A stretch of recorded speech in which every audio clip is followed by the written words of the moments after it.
Hello everyone.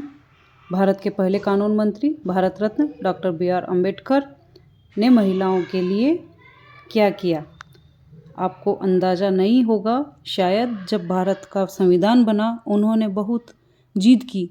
यह बात 1935-36 से ही शुरू हो गई थी और आज़ादी के बाद तक चलती रही कि महिलाओं को बराबरी मिलनी चाहिए और महिलाओं को बराबरी देने के लिए यूनिफॉर्म सिविल कोड लाना बहुत ज़रूरी था, जिसको आजकल हम बोलते हैं समान नागरिक संहिता।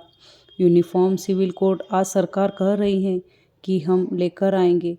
ये जिद जिस व्यक्ति की थी वह व्यक्ति डॉक्टर अंबेडकर थे। उनको पता था कि सामाजिक कानून सभी धर्मों में पुरुष और महिला को बराबर नहीं होंगे, तब तक महिलाएं आगे नहीं बढ़ सकती। उन्होंने कहा था कि मैं किसी समाज की उन्नति को इस आधार पर मापता हूँ कि उस समाज में स्त्रियों की प्रगति कितनी हुई है। यदि महिलाएं पढ़ी लिखी नहीं हैं तो वह घर के अंदर बंद हैं तो समाज कैसे प्रगति करेगा। वो नेहरू जी से लड़ गए, जिस सरकार में वो कानून मंत्री थे। 1946 से 51 के बीच का दौर था। उन्होंने प्रधानमंत्री जी जो नेहरू जी थे उनसे खूब झगड़ा किया कि यूनिफॉर्म सिविल कोड आप लेकर आइए। उस समय नेहरू जी का यह मानना था कि 1951 के पहले आम चुनाव के बाद, जनता से पहले विश्वास लेने के बाद मैं लेकर आऊँगा। अंबेडकर जी ने नाराज़ होकर इस मुद्दे पर देश के कानून मंत्री के पद से इस्तीफा दिया और एक भाषण दिया, जिसमें उन्होंने कहा कि नेहरू जी ने एक वादा किया था जो उन्होंने निभाया नहीं है और महिलाओं की बराबरी के लिए जो प्रयास करना चाहिए वो वह कर नहीं रहे।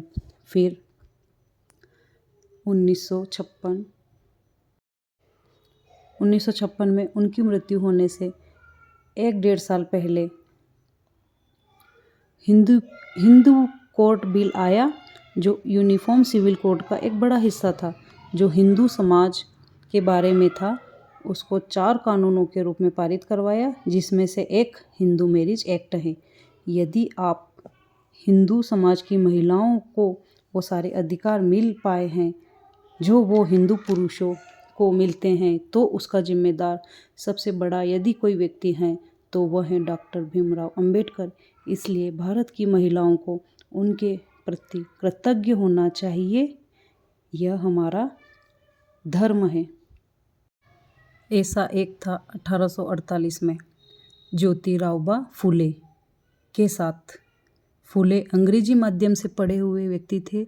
जब पढ़ाई खत्म हुई उनकी 1947 में, 1848 में उनके मित्र ने, जो कि ऊंची जाति के थे, उन्होंने कहा कि मेरी शादी में आना। इनको भी लगा कि ठीक है, चलता हूँ। उस शादी में वो गए और दूल्हे के माता पिता ने जैसे देखा कि वह अवर्ण व्यक्ति विवाह में आ गया है, इतने खराब से उनको लताड़ा, इतना अपमान किया।